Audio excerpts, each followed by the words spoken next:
2 படம் ஓடிடுச்சுன்னா உடனே உனக்கு முருகதாஸ் படம் கேக்குதா, சங்கர் படம் கேக்குதான்னு சொன்னாங்க. ஏஆர் முருகதாஸ் ப்ரொடக்ஷன்ஸ்ல ஒரு படம் பண்றாங்க, அவருடைய அசிஸ்டண்ட்டை வச்சு நீங்க ஹீரோவா நடிக்கணும்னு சொல்றாங்க. அடடே, இதுக்கு தானே நம்ம ஆசைப்பட்டோம், நம்ம ரெடின்னு சொல்லி போனேன். அதுதான் அந்த மான் கராத்தே படம். அந்த படம் ஆடியோ லான்ச்ல வந்து முருகதாஸ் சார் இருந்தாங்க, சீஃப் கெஸ்ட் வந்து சங்கர் சார். அப்ப நான் பேசும்போது சொல்லியிருந்தேன், நான் இப்பதான் ஆரம்பிச்சிருக்கேன், என்னைக்காவது ஒரு நாள் நான் வந்து முருகதாஸ் சார் டைரக்ஷன்ல நடிக்கணும், சங்கர் சார் டைரக்ஷன்ல நடிக்கணும், அதுதான் என்னுடைய ஆசை.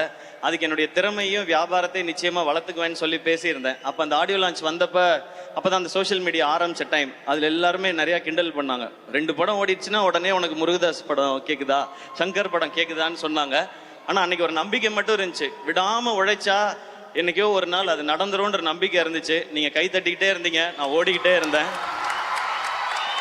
இன்னைக்கு மதராசி ஏஆர் முருகதாஸ் சார் டைரக்ஷன்ல நான் ஹீரோ இங்க நின்று பேசிக்கிட்டு இருக்கேன்.